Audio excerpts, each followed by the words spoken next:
হ্যাঁ, ছোট্ট বন্ধুরা, আমি চলে এসেছি। আজকে আমার ইউটিউব চ্যানেল ১২ মাসে ১৩ পার্বণ। এই চ্যানেলে আমি আবার আজকে গল্প নিয়ে এসেছি। আমার এই ইউটিউব চ্যানেল তোমরা জানো যে আমি গল্প দাদু হিসেবে তোমাদের আমি গল্প শোনাই। আমার আসল নাম হচ্ছে অসিত লাহিড়ী। আমার এই গল্প কেমন লাগবে তোমরা সে লাইক করবে, কমেন্টস দেবে, এগুলো তো করবেই, সেই সঙ্গে সাবস্ক্রাইবও করবে এবং শেয়ার করবে, যাতে আরো সবাই এই গল্পগুলো শুনতে পারে। তা আজকে আগেও তোমাদের আমি বহু ঘনাদার গল্প বলেছি, মানে প্রেমেন্দ্র মিত্রের লেখা। আজকে আমি ঘনাদারই আর একটা গল্প বলবো, যে গল্পটার নাম হচ্ছে মাছ। তা শুরু করা যাক।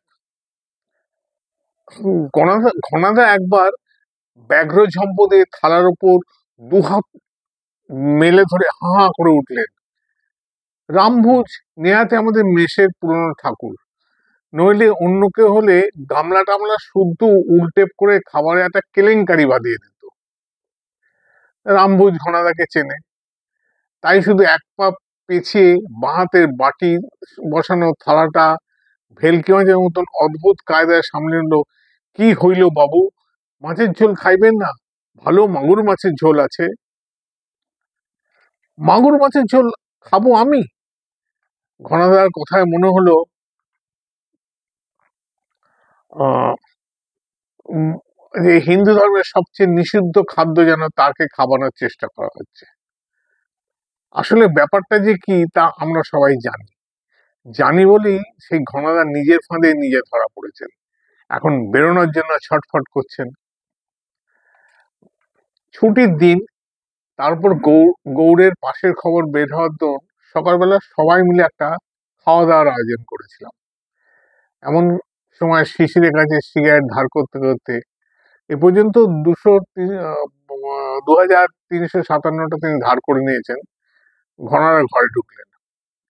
যথারীতি সিগারেট ধরিয়ে চলে যাওয়ার মুখে আমাদের ভাবগতিক দেখে তার মনে একটু সন্দেহ হলো। বললেন, ব্যাপারটা কি হে, সকালবেলা এত জরুরি মিটিং কিসের? তখন আমরা বললাম, এই একটু ফিস্টির ব্যবস্থা করেছি আজ। আপনি কি ফিস্ট? ঘনাদা কথাটা শেষ করতেন দেয়নি। ফিস্ট শুনলেই তার ভয় হয়, পাছে কেউ তাকে চাঁদা চেয়ে বসে। তাই অত্যন্ত বিরক্তর সঙ্গে বললেন, তোমাদের নিত্যে হয়েছে এক হুজুর, আমার বাবু আজ আর পেটটা তেমন ভালো নেই। যেন নিতান্ত অনেক দুঃখিত হয়ে গড়ে উঠল। আচ্ছা, তাহলে আপনার জন্য আলাদা ব্যবস্থাই করব। হ্যাঁ হ্যাঁ, তাই করো, বলে ঘনাদা বেরিয়ে গেলেন। সেই আলাদা ব্যবস্থার জন্য মাংসের কালিয়ার বদলে তাকে সত্যি মাগুর মাছের ঝোল পরিবেশন হবে, ঘনাদা তখন ভাবতেই পারেননি। আপত্তিটা তার তাই তীব্র। সব বুঝে সুঝেও শিবু কিছুটা ন্যাকা সেজে গেল। আপনি না সকালে বললেন পেটটা তেমন ভালো নেই, তাই আমরা আপনার জন্য আলাদা করে। শিবুকে কথাটা শেষ করতে না দিয়েই ঘনাদিন আর্তনাদ করে উঠলেন। তাই বলে মাগুর মাছ? গৌর যেন অত্যন্ত সংকুচিত ভাবে জানল, কেন, মাগুর মাছ তো রোগীর পুত্থি, হালকা বলেই তো জানি। জানো যখন, তখন তোমরাই খাও, আমার অত ভগবান নাই বা করলে। খেঁকিয়ে উঠলেন ঘনদা। এবার আমাদের কথা তো বলতেই হলো, মানে আমাকে আর কি। বেশ একটু কাঁচুমাচি মুখ করে বললেন, তাহলে তো বড় মুশকিল হলো ঘনদা। আমাদের জন্য আবার মাংসের কালিয়া রান্না হয়েছে, তাও আবার চর্বিওয়ালা মাংস, খাসির মাংস। সে তো আপনার চলবে টলবে না। ঘনাদা যেন অত্যন্ত তাচ্ছিল্যের স্বরে বললেন, যেমন করেই হোক তাই চালাতে হবে। অন্য যে কোনো মাছ হলেও হতো, কিন্তু মাগুর মাছ প্রাণ থাকতে মুখে দিতে পারবো না। মাগুর মাছে এত আপত্তি কেন বলুন তো? অবাক হয়ে জিজ্ঞেস করলো গৌর। ঘনাদার পাতের ধারে রামবুজ তখন মাংসের কালিয়া বাটি ধরে দিয়েছে। পরপর সেরকম দুখানা বাটি শেষ না করা পর্যন্ত ঘনাদা মুখ তুলে তাকানোর ফুরসুত পর্যন্ত পেলেন না। মাংসের পর চাটনি, তারপর দই সন্দেশ পর্যন্ত ঘনাদা এক নিঃশ্বাসে চোখ বুজে খেয়ে গেলেন। সন্দেশের পর পান্তুয়ায় সে তার গতি একটু মন্ত্ররূপ দেখে একটু ভরসা পেয়ে আমি বললাম, পেটটা আপনার সত্যি আজ খারাপ দেখছি, তাই না ঘনাদা? আমার কথায় যদি কিছুটা খোঁচা থাকে তা যেন ঘনাদাকে স্পর্শই করলো না। সে অ্যাকিউট অ্যাঙ্গেল তিনি খাওয়া শেষ করেছিলেন, এখন অবটিউজ অ্যাঙ্গেলে পৌঁছে তার শরীর মন একেবারে মেজাজ একেবারে আকাশের মতন প্রসন্ন হয়ে গেছে। মধুর হেসে বললেন, সেই জন্যই বুঝি মুরগি মাগুর মাছের ব্যবস্থা করেছিলে? তা ভালো ভালো। তা তোমাদের আর দোষ কি বলো? মাগুর মাছ যে খাই না, তোমরা সে বুঝবে কি করে? তা একটু বুঝিয়ে দিন না, সকাতর অনুনয় করলো বউ। ঘনাদা উদার হয়ে বললেন, আচ্ছা দেব।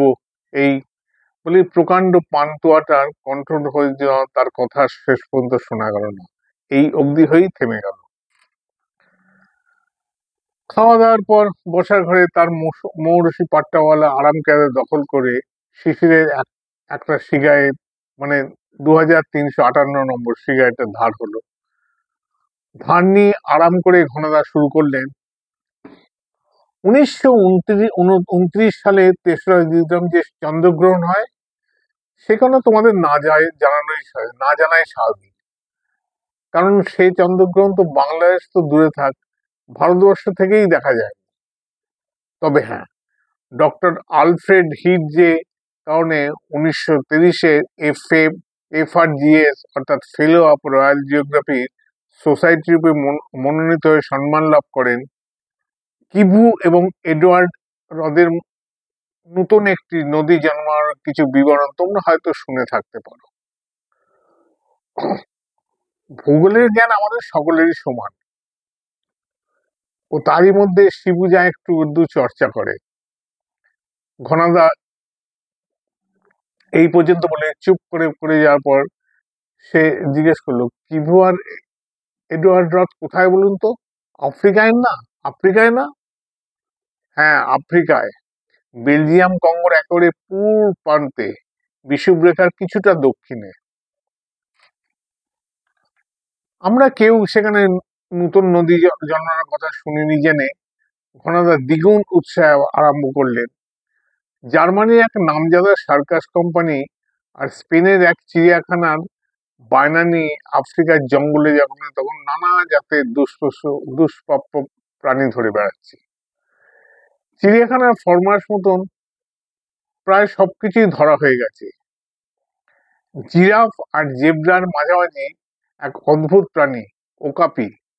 কঙ্গোর যেমন লাল বামন মোষ, বাঘা বিড়াল, চিতা হায়না, সেসব আমার সঙ্গেই তো আছে। এছাড়া নানা জাতের পাখি, সাপ ও জোগাড় হয়ে গেছে। সার্কাস কোম্পানির ফরমাসটা তখনও হাসিল করতে বাকি। সেটা বেশ একটু শক্ত, তাদের জন্য একটা বাচ্চা গরিলা ধরে নিয়ে যেতে হবে। গরিলা ধরা তো বড় সহজ কথা নয়, তারপর এমন দুর্ভেদ্য জঙ্গল ও পাহাড়ে তারা লুকিয়ে থাকে যে তাদের সন্ধান পাওয়াই মুশকিল। কঙ্গো আর ক্যামেরুন এর নিবিড় জঙ্গলে প্রথমে বন মানুষদের মধ্যে সবচেয়ে বিশাল এই প্রাণীটি আবিষ্কার হয়। তারপর কঙ্গের পূর্ব দিকে কিভু হ্রদের পাহাড়ের কাছাকাছি প্রায় 10,000 ফুট উঁচু জঙ্গলে আর এক বড় জাতের গরিলার সন্ধান পাওয়া যায়।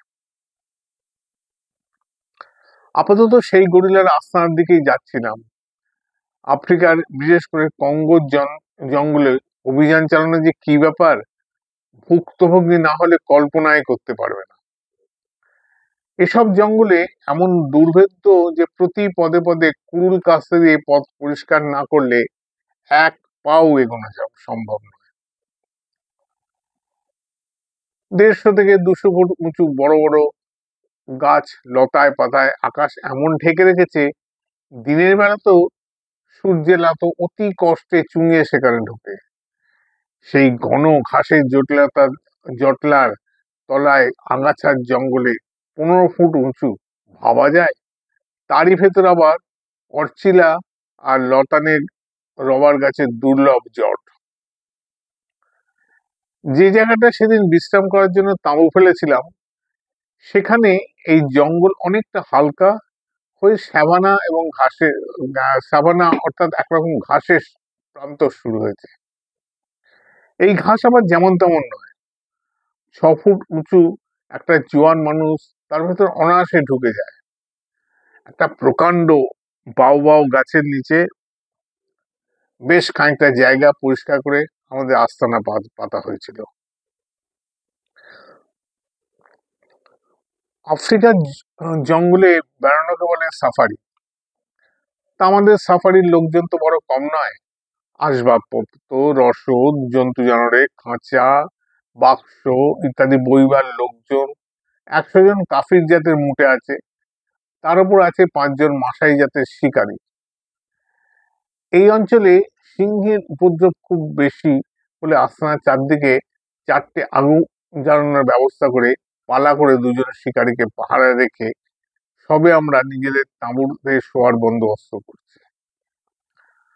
আমার তাঁবুতে 2-4টে দামি পাখির খাঁচা, মাছ, গিরগিটি ধরনের দুষ্প্রাপ্য পাখির কাঁচের জার সাধারণত থাকে। একটা মাছের জার কি করে ফুটো হয়ে সমস্ত জলটা দেখলাম মেঝেতে গড়িয়ে পড়েছে।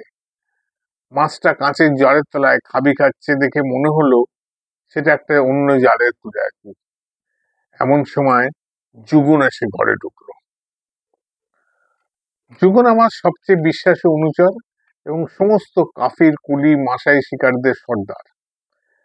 যেমন দৈত্যের মতন তার চেহারা, তেমনি অসীম তার সাহস। খাটো একটা বল্ল ফাটে মানুষকে সিংহের সামনে সে নির্ভয়ে এগিয়ে যেতে পারে। চোখে দেখা যায় এমন কোনো প্রাণীকেই সে গ্রাহ্য করে না, কিন্তু তার সব সাহস শুধু দিনের বেলায়। রাত হয়েছে কি একটা পাতা নড়লেও ভূত প্রেত জুজুর ভয়ে সে আঁতকে ওঠে। যাদের ধরা ছোঁয়া দেয় না সেই অশরীরীরা জীবেরা, সেই সময় তার মতন শিকারীদের ঘাড় মটকানোর জন্য সবাই তার উঁত পেতে দাঁড়িয়ে আছে বলেই তার ধারণা। যুগনের মুখ থেকে ভাব থেকে বুঝলাম রীতিমতো ভয় পেয়ে সে এত রাত্রে আমার তাঁবুতে ঢুকেছে।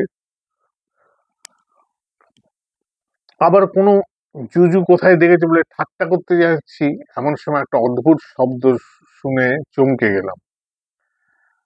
ভাটার মতন চোখগুলো বড় বড় করে আমার দিকে তাকিয়ে যুগন বলল, শুনতে পাচ্ছেন বোয়ানা? শুনতে তো আমি ভালো মতনই পেয়েছি। না, এ তো সিংহ বা কোনো খ্যাপা হাতির ডাক নয়।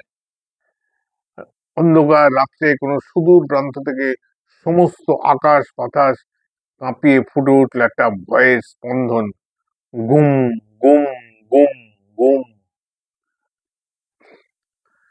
সেই গুম গুম শব্দ হচ্ছে আদিবাসীদের, ওই আফ্রিকান আদিবাসীদের ঢাক বাজিয়ে শব্দ বা সংকেত পাতানোর ধ্বনি। একদিকে সে শব্দ শেষ না হতে আর একদিকে সে শব্দের অবিকল প্রতিধ্বনি শুরু হয়ে গেল। সেই প্রতিধ্বনি তারপরেই অন্য এক প্রান্ত থেকে ধরে নিতে দেরি করলে না। এমনই সে শব্দ যে অন্ধকার আকাশের একোণ থেকে ও কোণে একটা অদৃশ্য বিরাট দৈত্য যেন লোফালোফি করছে মনে হলো। ভালো করে খানিকটা শুনে নিয়ে জিজ্ঞেস করলুম, কিছু বুঝলে যুগন? যুগন সবাই বললে, হ্যাঁ বোয়ানা, বলছে দেবতার দুশ্মন শয়তানকে চাই। কোনো পাহাড় জঙ্গল তাকে লুকিয়ে রাখতে পারবে না, তেলের কড়া তৈরি। বললাম, ঠিকই বুঝেছ, তবে আরেকটু মন দিয়ে শুনবে, বুঝবে শুধু শয়তান নয়, বলছে সাদা শয়তান চাই। আর একবার কান পেতে যুকুন আমার কথা শুনলো, হ্যাঁ সাদা শয়তানই বলছে বটে বোয়ানা, কিন্তু কার কথা বলছে, আমাদের নয় তো? আমি হেসে বললাম, তোমাদের কথা তো বাদও দিলাম, আফ্রিকার মধ্যে কোনো সাদা শয়তান কেউ না হলেও, সাদা শয়তান টানা না হলে কেউ বলবে না। সুতরাং আক্রোশটা যাদের উপরই হোক, আমরা নির্ভয় থাকতে পারি। ইতিমধ্যে ওই শব্দের অল্প বিস্তর মানে বুঝে আমার কাফির, কুলি, মাসায় শিখে দেয় অনেকে সব হয়ে আমার তাঁবুর সামনে এসে জড়ো হয়েছে। তাদেরও ওই একই কথা বলে বিদায় করলাম। মুখে অভয় দিলাম বটে, কিন্তু সারা রাত দুর্ভাবনায় দুর্ভাবনায় ভালো করে ঘুমোতে পারলাম না। আফ্রিকার সঙ্গে ঘনিষ্ঠ পরিচয় যাদের আছে, এ শব্দের সামান্য ক্ষমতা ও ভয়ঙ্কর মর্ম তারাই জানে। এ শব্দ আফ্রিকার অত্যাশ্চর্যের নিজস্ব জিনিস। আসলে বিশাল এক ধরনের বিরাট ঢাকের শব্দ ছাড়া এ কিছু নয়। কিন্তু সে দেশের দুর্ভেদ্য জঙ্গলে 10 মাইল দূরের গাঁয়ের লোকেরা পরস্পরের ধারে কাছে ঘেঁষে না ও পরস্পরের ভাষা বোঝে না। সেই দেশে এই ঢাকের শব্দমর্ম টেলিগ্রামের মতন তাড়াতাড়ি শত শত মাইল দূরে দূর দূরান্তে খবর পাঠিয়ে দিয়ে যায়। এ ঢাকের শব্দের নিজস্ব একটা ভাষা আছে, সম্পূর্ণ ভিন্ন জাতের। ভিন্ন ভাষার লোকেরা এই ঢাকের ভাষা অনায়াসে বুঝতে পারে। এই ঢাকের শব্দ বিলি করার একটা অদ্ভুত ব্যবস্থাও আছে। এক গাঁ থেকে ঢাকের শব্দ মাত্র অন্য গাঁ সেই ঢাকের খবর প্রচার করে দেয়। এমনি করে দেখতে দেখতে বহুদূর সে খবর ছড়িয়ে যায়। কারোর বিরুদ্ধে যদি এই ঢাক একবার বেজে ওঠে, তাহলে যত দূরেই পালাক, এই ঢাকের নাগাল তাকে পরিত্রাণ পাওয়ার আশা নেই। বহুদিন আফ্রিকার বহু জায়গায় ঘোরার দরুন এই ঢাকের ভাষা আমি খুব ভালো করে চিনি। আপাতত এই ঢাকের খবর যা শুনলাম, তার সঙ্গে আমার কোনো সম্পর্ক নেই বললেই মনে হলো। তবু অস্বস্তিটা গেল না। পরের দিন সকালবেলা তাঁবু তুলে আমরা নদী পেরিয়ে, সাভানার মানে ঘাসের সেই জঙ্গল পেরিয়ে পাহাড়ের দিকে রওনা দিলাম। পাহাড়ের প্রায় 1010 ফুট উঁচুতে পৌঁছলে গরিলারা গরিরাজ্যের সন্ধান পাওয়া যায় বলে আমার বিশ্বাস। কিন্তু পাহাড় যেমন খাড়াই, তেমনি গভীর জঙ্গলে ঢাকা। যত উপরে উঠি, ঢাকের শব্দ কিন্তু আমাদের সঙ্গ ছাড়ে না। দিনের পর দিন, রাতের পর রাত সে শব্দ আমাদের পেছনে লেগেই রইল। 4 দিনের দিন কিভু হ্রদের কাছাকাছি এসে পৌঁছলাম। আশপাশে ঘন কাঁটাঝাপে ভর্তি দুর্ভেদ্য জঙ্গলের চেহারা দেখে মনে হলো গরিলাদের আস্তানা খুব বেশি দূরে নেই। সুবিধা মতন একটা জায়গা দেখে সন্ধ্যের আগেই তাঁবু ফেলে একটু একটু এদিক ওদিক জঙ্গলটার অবস্থা বুঝতে বেরোলাম। গরিলা শিকার রীতিমতো দস্তুর মতন কঠিন ব্যাপার, কিন্তু জ্যান্ত গরিলা ধরা তার চেয়ে ঢের ঢের কঠিন। বড় ধাড়ি গরিলা তো ধরা তো কার্যত অসম্ভব বললেই হয়। এমনিতেই তারা মানুষ দেখলে গা ঢাকা দিয়ে এড়িয়ে যায়, নিজে থেকে কখনো আক্রমণ করে না। কিন্তু একবার ঘাঁটালে আর রক্ষে নেই। তখন তাদের মতন হিংস্র ভয়ঙ্কর প্রাণী পৃথিবীতে আর দেখা যায় না। একেবারে অভ্যর্থ গুলি করে না মারতে পারলে তখন তাদের পক্ষে রোকা অসম্ভব। শিকারীর নাগাল একবার পেলে ঢাকের মতন নিজের বুক চাপড়ে এসে তাকে প্যাকাটির মতন মোটকে দিতে পারে। ধাড়ি গরিলা ধরার আশা কেউ করে না। ধরতে হলে বাচ্চা গরিলাই ধরার চেষ্টা করতে হবে। কিন্তু বাচ্চা গরিলা তো একা একা পা ভীষণ শক্ত। ছোট ছোট পরিবারে ভাগ হয়ে তারা গরিলার দলবদ্ধ হয়ে দিনের বেলা গাছের ফলমূল খেয়ে বেড়ায়। রাতে ধাড়ি গরিলা কোনো গাছের তলায় পাহারা থাকে, আর বাচ্চা আর মেয়ে গরিলা গাছের উপর ডালপালা তৈরি মাচার উপর ঘুমোয়। কোন রকমে কোনো বাচ্চা কোথাও ছিটকে পড়লে, না পড়লে তাকে ধরাই, যদি ছিটকে পড়ে তবেই সম্ভব, না পড়লে তাকে ধরাই কঠিন ব্যাপার। পরের দিন কিভাবে যেন কোন দিক দিয়ে গরিলা ধরার ব্যবস্থা করবো তাই দাঁড়িয়ে ভাবছি, এমন সময় যুগন হন্তদন্ত হাঁপাতে করলো। যা বললো তাতে আমি একবার থ মেরে গেলাম। সে নাকি আমাদের তাঁবু থেকে কিছু দূরে পাহাড়ের এক গুহার মধ্যে এক গরিলাকে যেতে দেখেছে। গরিলাটি নাকি দেখতে অনেকটা সাদা রঙের। সাদা রঙের গরিলা, অসম্ভব আজগুবি ব্যাপার। তবু সন্ধ্যার আবজা অন্ধকারে যুগনের দেখার কোন রকম ভুল হয়েছে ভাবা যেতেই পারে। কিন্তু গরিলা একা একা গুহায় থাকে এরকম তো কখনো শুনিনি। ব্যাপারটা সন্ধান নিতে হয়। যুগনকে সঙ্গে নিয়ে গুহার মুখে যখন পৌঁছলাম তখন রাত্রির বেশ অন্ধকার হয়ে গেছে। গুহাটা খুব বড় নয়, পাহাড়ের গায়ে একটা বড় ফাটলের মতন, কিন্তু ভেতরে একেবারে জমাট অন্ধকার। সেই অন্ধকারের গুহায় গরিলার মতন সাংঘাতিক কোনো প্রাণীর খোঁজে ঢোকা প্রায় আত্মহত্যার সময়। প্রথমে তাই গুহার মুখে বার কয়েক বন্দুকের আওয়াজ করলাম, ভয় পেয়ে যদি গুহা থেকে বেরিয়ে এলো। তাতে ফল না পাওয়ায় একটা শুকনো কাঠের মশাল জ্বালিয়ে কাঠ মশালে নিয়ে ভেতরে ঢুকতে বাধ্য হলাম। খানিকটা গিয়ে সোজা হয়ে ডান দিকে বেঁকে গেছে। সামনে আমি বন্দুক হাতে সন্তর্পণে এগোচ্ছি, পেছনে যুগল মশা হাতে। গরিলাটা যদি হঠাৎ ঝাঁপিয়ে পড়ে, গুলি অন্তত একটা চালাবো, তারপর যা হয় হোক। বাঁকটা ঘুরেই কিন্তু আমি স্তম্ভিত হয়ে দাঁড়িয়ে পড়লাম। এই কি যুগনের গরিলা? পেছনে পাথরের দেয়ালে আঠার মতন লেপ্টে সবাই আমার দিকে তাকিয়ে আছে। তার রং সাদা এবং সে চেহারা বিরাট হলেও গরিলা সে নয়। আমাদের থামতে দেখে পিস্তলটা উঁচিয়ে সে বিশুদ্ধ ইংরেজিতে বলল, খবরদার, এক পা এগিয়েছ কি গুলি করব। আমি নিজেকে ততক্ষণে সামলে নিয়েছি, হেসে বললাম, তাতে কি কেউ জখম হবে বলে মনে পড়ছে ডক্টর হিল? আপনার তাক যে কত তা তো আমার জানা আছে। অবাক হয়ে পিস্তল নাড়িয়ে ডক্টর হিল এগিয়েছেন। এ কি, তুমি ড্যাশ, তুমি এখানে? গম্ভীর হওয়ার ভান করলাম, নিয়তির টানে বোধ হয়, নইলে কোথায় দক্ষিণ আফ্রিকায় ব্রাজিলের জঙ্গল আর কোথায় আফ্রিকার কঙ্গোর সীমান্ত? 5 বছর বাদে এরকম আশ্চর্য দেখা হবে কেন? ডক্টর হিল কৃতজ্ঞ হলেন, হ্যাঁ, সেবার তুমি উদয় না হলে প্রাণটা আমাকে সেখানেই রেখে আসতে হতো বটে। হেসে বললাম, আপনার বন্দুকের টিপ কিরকম সেখানেই তো টের পাই। কুমির মারতে গিয়ে তো প্রায় আমাকেই মেরে বসেছিলেন। তা বসেছিলাম বটে, বলে একটা দীর্ঘ নিঃশ্বাস ফেলে ডক্টর হিল বললেন, তবে এবার তোমার সঙ্গে দেখা হয়েও কোনো লাভ হলো না দাস। এবার আমাকে বাঁচানো তোমার ক্ষমতারও বাইরে। আচ্ছা, আসুন তো আমার সঙ্গে, তারপর দেখা যাবে, বলে ডক্টর হিলের হাত ধরতেই তিনি বাধা দিয়ে বললেন, আমাকে সঙ্গে নেওয়া মানে তোমার নিজের সমূহ বিয়ের ডেকে আনা, তা তো বুঝতেই পারছো।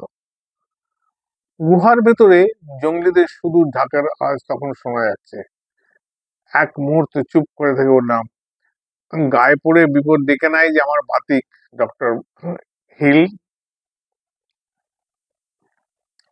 এতদিনে কি সেটা বোঝেননি ডক্টর হিল?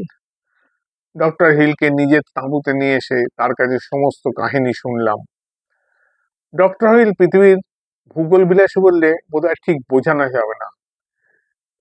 জীবনে তিনি বন্দুকটা পর্যন্ত ভালো করে চালাতে শেখেননি, কিন্তু পৃথিবীর সবচেয়ে দুর্গমতম বিপজ্জনক জায়গা আবিষ্কার করা তার একটা নেশা।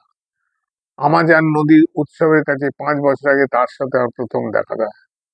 তার ধারণা সেবারে আমি নাকি আমাজনে বিদঘুটে এক আলিগেটর কুমিরের হাত থেকে তাকে বাঁচাই।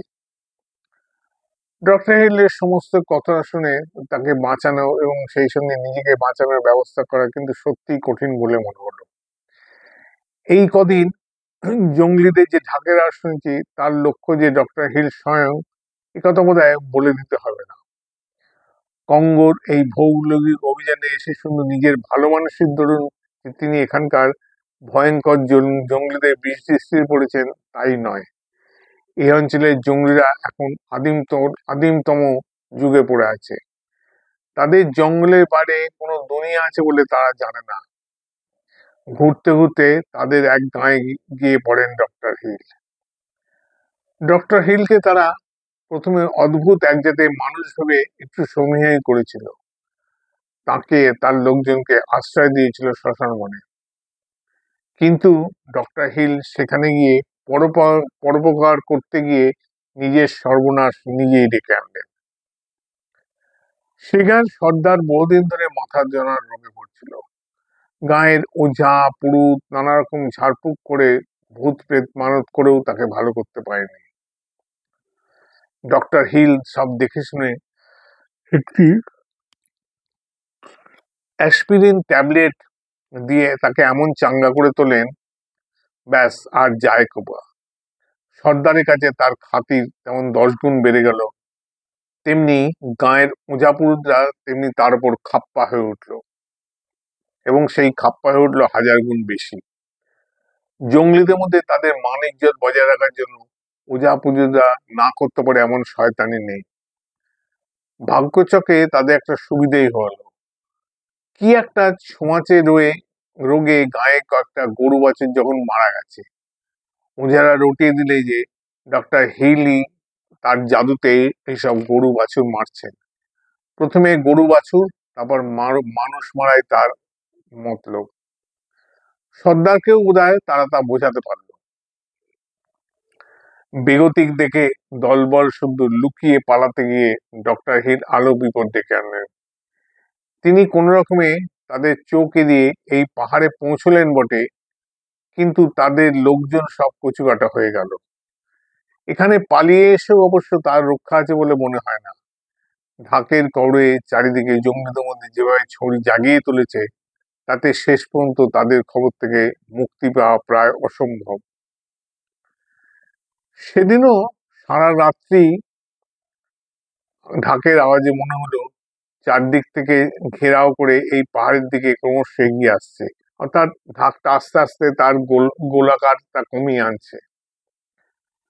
এখন বেড়াজাল থেকে বেড়ানোর একমাত্র উপায় এই দুর্গম পাহাড় ডিঙে পূব দিকে টাঙ্গাইয়ার দিকে নামার চেষ্টা করা। মাঝরাতের পর ঢাকের আওয়াজ কিছুক্ষণের জন্য থামতে দেখে মনে একটু আশা হলো, তারা ভোরে আগে আর অগ্রসর হবে না। লোকজনকে তুলে ডক্টর হিলকে সঙ্গে নিয়ে রাতারাতি তাই রওনা হলাম। কিন্তু বেশি দূর যেতে হলো না। সকালবেলা কিবিরাদের ধারে পৌঁছেছি, এমন সময় সমস্ত পাহাড় জঙ্গল যেমন একসঙ্গে বজ্রের হুঙ্কার দিয়ে উঠল। চমকে দেখি রং বেরঙের বিদকুটি উল্কি আঁকা হাজার হাজার জঙ্গলি, ঢাল বল্লম হাতে যেন ভোজবাজির জন্য মাটি ফোঁড়ে উঠে ঘিরে ধরেছে আমাদের। তারপর যে দারুণ কাণ্ড শুরু হলো তা আর বর্ণনা করা যায় না। ওঝাপুরুদের লম্পজম্পই সবচেয়ে বেশি। আমাদের পিছমোড়া করে বেঁধে আমাদের এই মালপত্রের মধ্যে ফেলে রেখে তারা যে তাণ্ডব নৃত্য আস্ফলন শুরু করলো, তা থেকে বুঝলাম আমাদের সোজাসুজি পুড়িয়ে মারা হবে না ফুটন্ত কড়াইয়ে সেদ্ধ করাবে, এইটুকু তারা এখনো ঠিক করে উঠতে পারছে না। জংলি কাঠের আগুনে বড় বড় কড়াই তখন কিন্তু চাপানো হয়ে গেছে। দুপুরের পর স্বয়ং সর্দার আসরের মাঝে দেখা দিল। চোখের চেহারা ঘন ঘন নিজের কপাল টেপা দেখে বুঝলাম আপাতত একটা অ্যাসপিরিন পেলে সে পড়তে যায়। কিন্তু ওঝাপুরুষদের কাছে ছোট হার ভয়ে সে সোজাসুজি এসে চাইতে সাহস করছে না। জঙ্গলি সর্দার হলেও একেবারে অকৃতজ্ঞ নয়। মাথা সারানোর জন্য ডক্টর হিলের ওপর তার একটু মন নরমই ছিল। এগিয়ে এসে সে ডক্টর হিলকে এসে জিজ্ঞেস করলো, কড়াই এসে সেদ্ধ হয়ে না আগুনে পুড়ে তিনি মরতে চান, এটুকু বেছে নেওয়ার সুযোগ সে অনুগ্রহ করে দিতে চায়। দুনিয়ায় আর সব জায়গার মতন এই জঙ্গলের মধ্যে ভরং আর চালের দামই সবচেয়ে বেশি।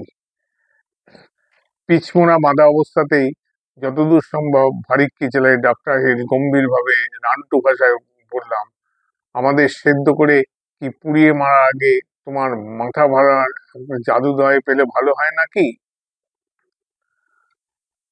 ওঝা পুরুষ সব হা হা করে উঠলো। জাদু দয় সর্দার যেন কিছুতেই না খায়, গোড়ায় ভালো হলে কি হবে, দাওয়াই শেষে সর্বনাশ বিষ হয়ে উঠবে। সর্দার কিন্তু একটু যেন দমনা হয়েছে বুঝে হেসে বললাম, যাদের হম্বি তম্বি সেই তোমার ওঝার পুরুষরাই মাথা ধোয়ার জন্য একটা জাদু দয়ের দিক দেখি।